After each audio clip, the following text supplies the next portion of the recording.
International society for Krishna consciousness বা সংক্ষেপে ISKCON ৬ দশক ধরে চলমান এই সংগঠন আবারও আলোচনার শীর্ষে স্থান করে নিয়েছে। দেশজুড়ে চলমান এক পরিস্থিতিকে ঘিরে এই ঘটনার সূত্রপাত। প্রশ্ন জাগে, আসলে কেমন সংগঠন এই ইসকন? কেনই বা এই অর্গানাইজেশনকে নিয়ে এত সমালোচনা? ইসকন হল গৌড়ীয় বৈষ্ণব মতবাদের অনুসারী একটি হিন্দু ধর্মীয় প্রতিষ্ঠান। ১৯৬৬ সালে নিউ ইয়র্ক শহরে অভয়চরণাবিন্দ ভারতীয় বাঙালি সন্ন্যাসী এবং ভক্তি বেদান্ত স্বামী প্রভুপাদ এই সংগঠনটি প্রতিষ্ঠা করেন। হিন্দু ধর্মাবলম্বীদের মতে ইসকনের মূল ধর্মবিশ্বাসটি শ্রীমদ্ ভাগবত, ভগবদ গীতা ও অন্যান্য বৈদিক শাস্ত্রসমূহের ওপর ভিত্তি করে গড়ে উঠেছে। আধ্যাত্মিক সমাজে এটি হরে কৃষ্ণ আন্দোলন নামেও ব্যাপক পরিচিত। ইসকন মূলত গৌড়ীয় বৈষ্ণব সম্প্রদায়ের অংশ। গৌড়ীয় গৌড় অঞ্চলে এর উৎপত্তি স্থলকে বোঝায় এবং বৈষ্ণব অর্থ বিষ্ণুর উপশাসক। উক্ত মতটি প্রায় পঞ্চদশ শতাব্দীতে প্রবর্তিত হয় এবং ১৯৬০-এর দশক থেকে পাশ্চাত্যে ছড়িয়ে পড়ে। ইসকন একটি হিন্দু ধর্মভিত্তিক সংগঠন। ভক্তিযোগ, অনুশীলন, ভগবান শ্রীকৃষ্ণের উপাসনা ও হরে কৃষ্ণ মহামন্ত্র জপ করা এই সংগঠনের মূল উপজীব্য। ২০০৯ সালের তথ্য অনুযায়ী এই সংগঠনের অভ্যন্তরে বিভিন্ন দেশে রয়েছে ৫০,০০০-এরও বেশি মন্দির, ৫৪টি বিদ্যালয় এবং ৯০টি ভোজনালয়। জানা যায়, ভক্তি বেদান্ত স্বামী প্রভুপাদ ১৯৬৫ সালে ৭০ বছর বয়সে পাশ্চাত্যবাসীর মধ্যে নৈতিক ও আধ্যাত্মিক শিক্ষা প্রচারের লক্ষ্যে নিউ ইয়র্কে পাড়ি জমান। প্রায় ১ বছর পর ১৯৬৬ সালের জুলাই মাসে প্রতিষ্ঠা করেন আন্তর্জাতিক কৃষ্ণ ভাবনামৃত সংঘ বা ইসকন। বৈদিক দর্শনের গ্রন্থাবলী প্রকাশ করার জন্য প্রতিষ্ঠিত বিশ্বের অন্যতম বৃহৎ গ্রন্থ প্রকাশনী সংস্থা ভক্তি বেদান্ত বুক ট্রাস্ট।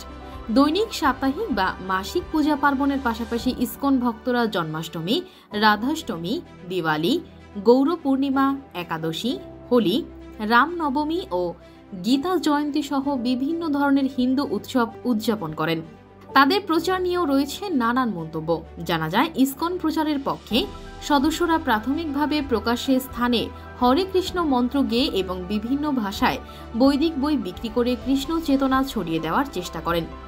হিন্দু ধর্ম অনুসারীদের চৈতন্য মহাপ্রভুর মতবাদ অনুসারে এই অনুশীলনের জন্য একজনকে হিন্দু পরিবারে জন্মগ্রহণ করার প্রয়োজন নেই। জাতি, ধর্ম, বর্ণ নির্বিশেষে যে কেউ অনুশীলন করতে পারে, যা তাদের সংগঠনকে কিছুটা বিতর্কিত অবস্থানে নিয়ে যায়। বর্তমানে পূর্ব ইউরোপ, আমেরিকা, মধ্য এশিয়ায় ও ভারত উপমহাদেশে এই সংগঠনের সদস্য সংখ্যা উল্লেখযোগ্য হারে বৃদ্ধি পেয়েছে। তবে এত কিছুর মাঝেও ইসকনের নামে বিতর্কের কমতি নেই। তাদের অনেকে কট্টরপন্থী হিসেবে আখ্যায়িত করে থাকেন।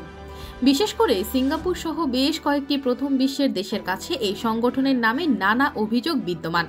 চ্যানেল 24-এর প্রতিবেদন অনুযায়ী ইসকনের নামে জোরপূর্বক ধর্মান্তর, অন্যদের থেকে সংগঠনের নামে আর্থিক কারচুপি এবং সহিংসতার মতো নানান অভিযোগ রয়েছে।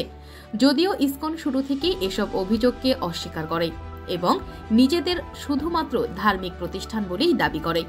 ৯০-এর দশকে ইসকনের নামে বেশ গভীর অভিযোগ আসে। জানা যায়, সেবার মার্কিন যুক্তরাষ্ট্রের ইসকন কর্মী এবং পরিচালকদের বিরুদ্ধে শিশুদের শারীরিক নিপীড়নের অভিযোগ এসেছিল এবং সবাইকে অবাক করে দিয়ে সেই অভিযোগ স্বীকার করে দুঃখ প্রকাশ করে সংগঠনটি।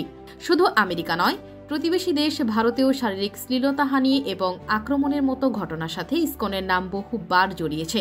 বিশেষ করে ২০০০ সালে ভারতের পাটনাতে হওয়া একটি ঘটনা আজও বেশ বিতর্কিত, যেখানে ইসকনের একজন টপ ডিসিশন মেকারের বিরুদ্ধে শ্লীলতাহানির অভিযোগ সংগঠনটির বিরুদ্ধে সবাইকে সোচ্চার করেছিল। একই সাথে উস্কানিমূলক মন্তব্য ছড়ানোর অভিযোগও রয়েছে ইসকনের বিরুদ্ধে, যদিও ইসকনের দাবি ভিন্ন। এত অভিযোগের পরেও তাদের মতে ইসকন ভক্তরা 4টি মৌলিক বিধি ও নিয়ম অনুসরণ করে: ল্যাক্টো নিরামিষ জাতীয় খাদ্য কৃষ্ণ প্রসাদ হিসেবে গ্রহণ করা, নেশা জাতীয় দ্রব্য সেবন থেকে বিরত থাকা, টাকার বিনিময়ে অবৈধ খেলা থেকে নিজেকে দূরে রাখা এবং অবৈধ শারীরিক সম্পর্কে না জড়ানো। কিন্তু এই ইসকনের সংগঠনের কর্মীদের কাছে অনেক নারীর শারীরিক নিপীড়নের অভিযোগ আজও রয়েছে, যা তাদের নীতিকে নিমিষেই ভুল প্রমাণিত করে।